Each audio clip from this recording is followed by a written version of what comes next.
ऐसे अयोध्या के राम जी का दर्शन उसी को मिलेगा जो जो जो अयोध्या का वासी हो, बाकी लोगों को बाद में मिलेगा ना। तो वोटर आईडी तो था नहीं भोले बाबा के पास। भोले बाबा के पास वोटर आईडी कहाँ का था? काशी का था। अच्छा, उनके वोटर आईडी में नाम भी लिखा था कि ये कोई साधारण नहीं, शंकर भगवान है। भोले बाबा ने कहा वोटर आईडी दिखा दूंगा तो लोग समझ जाएंगे मैं भोले बाबा, फिर उनका दर्शन छोड़ के लोग हमारा दर्शन करने लग जाएंगे। तो भोले बाबा ने कहा भैया वोटर आईडी तो नहीं है। द्वारपालों ने कहा वोटर आईडी नहीं है तो आप लाइन से किनारे चलिए। कहा भुसुंडी के पास नहीं था, उनको भी किनारे कर दिया। भोले बाबा ने कहा कोई रास्ता है, कुछ पैसा ले दे के 200-500 लेकर के कर दो अंदर। नहीं करूंगा। दूसरा रास्ता, ये अयोध्या है, यहाँ घूसखोरी नहीं चलती। दूसरा रास्ता ये है कि जाओ गुरुदेव वशिष्ठ से वीआईपी पास बनवा लाओ, वो लिख दें कि इनको जाने दिया जाए तो मैं जाने दूंगा। अभी तो बड़ा लफड़ा। भोले बाबा को लगा कोई और जान पाए ना जान पाए, कोई जान पाए ना जान पाए, शांत रहे, कोई जान पाए ना जान पाए, लेकिन वशिष्ठ जी के पास गए तो वो जरूर पहचान जाएंगे कि मैं शंकर भगवान हूं। रूप बदलने का कोई असर नहीं होगा। अब डर गए भोले बाबा, क्या करें। भोले बाबा पीछे गए, सोचा फिर लाइन में लग जाता हूं, जब अंधेरा होने लग जाएगा तब निकलूंगा धीरे से, नहीं देख पाएंगे। लग गए लाइन में, दरवाजे पर पहुंचे, द्वारपालों ने फिर पकड़ा, तुम फिर आ गए तुम। भोले बाबा को फिर हटा दिया। भोले बाबा लौट के आए। सरयू के किनारे एक छोटी सी कुटिया है, उस कुटिया में काग भुसुंडी के साथ रह करके भोलेनाथ रोने लगे। हे प्रभु, हे भोलेनाथ, आप तो ऐसे ही आपकी कथा में बहुत कम लोग आते हैं, लेकिन आप भक्तों की इतनी कठिन परीक्षा लोगे सरकार, तो फिर आपके दर्शन को कौन भक्त आना चाहेगा। इतनी कठिन परीक्षा मत लो। कुटिया पर भोलेनाथ रोने लगे। ध्यान से सुनिए, कुटिया में भोले बाबा रोने लगे और अयोध्या के राजभवन में भगवान राम रोने लगे। भक्त रोए और भक्त के रोने की आवाज भगवान तक नहीं पहुंचे, ऐसा संभव ही नहीं। राम जी रोने लगे। अब कौशल्या मैया घबराई, भैया जल्दी कोई पंडित जी को बुलाओ, झाड़ फूक करवाओ। पंडित जी ने झाड़ फूक किया, कोई फायदा नहीं। पंडित जी ने खूब मंत्र पढ़े, वशिष्ठ जी को बुलाया, आप झाड़िए। वशिष्ठ जी ने भी झाड़ा लगाया पर कोई असर नहीं। कोई जादू टोना लगा हो तो असर हो, वहां तो जादू टोना नहीं, वहां तो श्रीमान जी भोले बाबा के लिए रो रहे हैं। मैया कौशल्या परेशान हुई। मैया कौशल्या ने 2 सेवकों को भेजा, सेवकों जाओ, जल्दी से सरयू के किनारे कोई महात्मा जादू टोना झाड़ने वाला, उसको लेकर के आओ। 2 सेवक गए, कुटिया के दरवाजे पूछते हैं तुमको जादू टोना झाड़ना आता है कि नहीं। कुटिया से बढ़ते बढ़ते उस कुटिया में पहुंचे जिस कुटिया में काग भुसुंडी और भगवान शंकर रहते थे। काग भुसुंडी ने पूछा क्या बात है भैया। उन्होंने कहा हमारे राम जी को जादू टोना लगा है, किसी को झाड़ना आता है कि नहीं। काग भुसुंडी ने समझ लिया, मिल गया है मौका, जड़ दो चौका, मिला है मौका। शंकर भगवान के पास लेके गए। ए भैया, हमारे गुरुजी का काम तो जादू टोना झाड़ने का ही है, चलो हमारे गुरुजी के पास। गुरुजी के पास लेके आए। भोले बाबा से कहा कि बड़े लल्ला जो हैं उनको जादू टोना लगा, चलिए झाड़ने, आपको झाड़ना आता है कि नहीं।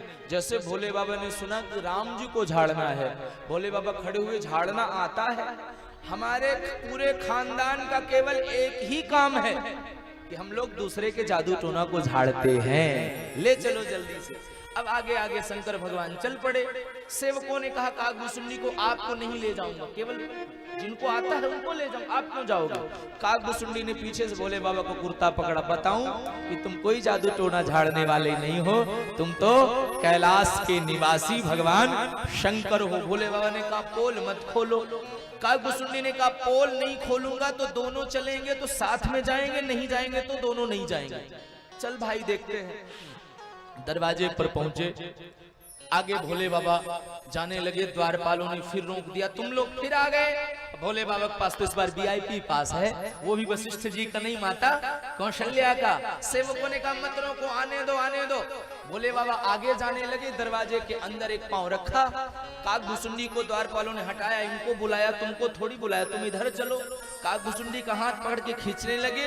काग भुसुंडी ने पीछे से भोले बाबा का कुर्ता पकड़ लिया, बताऊं कि तुम कोई जादू टोना झाड़ने वाले नहीं, तुम भोले बाबा हो। अब भोले बाबा बड़ी आफत, कभी पीछे देखे कभी आगे देखे। द्वारपालों से कहा सुनो भैया सुनो, इसको जाने दो। द्वारपालों ने कहा क्यों जाने दूं? भोले बाबा ने कहा भी मैं बुजुर्ग हो गया हूँ, बुढ़ा हो गया हूँ, आंख से दिखता नहीं है। तुम्हारे लल्ला के हाथ छोटे छोटे होंगे, राम जी छोटे तो है ना, तुम्हारे लल्ला के हाथ छोटे छोटे होंगे। चश्मा जल्दी जल्दी में भूल आया अपने घर में, ला नहीं पाया। अब रेखा दिखेगी नहीं, मैं कैसे देखूंगा? तो हमारा चिलवा रेखा देखेगा और मैं रेखा देख करके फल बताऊंगा। जाने दो। काकभुसुंडी को अंदर जाने दिया। काकभुसुंडी जी ने भोले बाबा के पीछे से पीठ थपथपाई, वाह गुरु कमाल कर दिया तुमने, बढ़िया रास्ता बनाया। ए भैया, गुरु तो वही है, गुरु वो नहीं है जो आपसे लंबे लिफाफा की इच्छा रखे, गुरु वो नहीं है जो आपकी चाटुकारिता करे, गुरु तो वही है जो भक्त को भगवान से मिलावे, वही तो गुरु है, वही तो सदगुरु है। भीतर लेकर के काकभुसुंडी को गए हैं, काकभुसुंडी को लेकर भीतर गए। मैया कौशल्या भीतर से रोते चीखते चिल्लाते करुण क्रंदन करते राम जी को लेकर भीतर से आई। शांत करिए इनको, ये रो रहे हैं। एक काम करो मैया, ये ऐसे शांत नहीं होंगे, इनको शांत करना है तो इनको मेरी गोद में दे दो, ले लो गोद में। धीरे से अपना पल्लू हटाया, पल्लू हटा करके मैया कौशल्या ने राम जी को धीरे से शंकर भगवान की गोद में दे दिया। अब शंकर भगवान की गोद में दे दिया तो भोले बाबा इतने प्रसन्न हुए कि उनकी समाधि लग गई, ध्यान मग्न हो गए, न मटके न सटके न गटके न लटके। मैया कौशल्या ने कहा बाबा है कि निकल लिया? धीरे से आवाज लगाई बाबा। अब बाबा तो ध्यान में है, हिला के बोला बाबा हो कि निकले? सोई भोले बाबा का ध्यान जगा, ध्यान खुला। मेरी मैया मैं तो तुम्हारे लल्ला के विषय में सोच रहा था, बताइए। क्या बताऊं मैया, क्या बताऊं तुम्हारे लल्ला के विषय में। आहा, इसके नाम को लोग युगों युगों तक गाएंगे। करो कहां लगी नाम बढ़ाई, राम न सकहि नाम गुण गाई। युगों युगों तक इसके नाम को गाया जाएगा, स्तुति लोग इसकी युगों युगों तक करेंगे। न कहने वाले थकेंगे, न सुनने वाले थकेंगे। ये तुम्हारे लल्ला की विशेषता है। तुम्हारे लल्ला माता पिता की आज्ञा को मांग करके आज्ञा कार्य को करेंगे। तुम्हारे लल्ला माँ बाप का दिल कभी नहीं दुखाएंगे। प्रात काल उठ के रघुनाथा, मात पिता गुरु ना वही मात पिता गुरु ना वही। तुम्हारे लल्ला जब थोड़े और बड़े हुए होंगे बहुत सुंदर गाएंगे। तुम्हारे लल्ला उससे भी बड़े होंगे, एक बक्सर से बाबा आएंगे, नाम होगा विश्वामित्र। वो लेके जाएंगे, अयोध्या से ले जाएंगे 4 दुल्हा, और मिथिला से दुल्हा के साथ भेज देंगे 4 गो दुल्हन। 4 दुल्हा 4 दुल्हन। इसके बाद जब अयोध्या लौट के आएंगे तो उनको कहना चाह रहे थे कि उनको वनवास होगा। तो इतना जैसे कहा कि बन, सोई भोले बाबा की एक जटा नीचे लटक रही थी।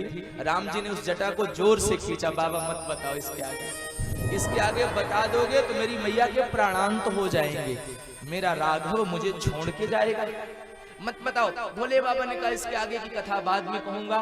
काकभुसुंडी की गोद में दिया है, काकभुसुंडी भी मस्त हो गए हैं। भोले बाबा लौट के जा रहे हैं। मैया कौशल्या ने बहुत से दान दक्षिणा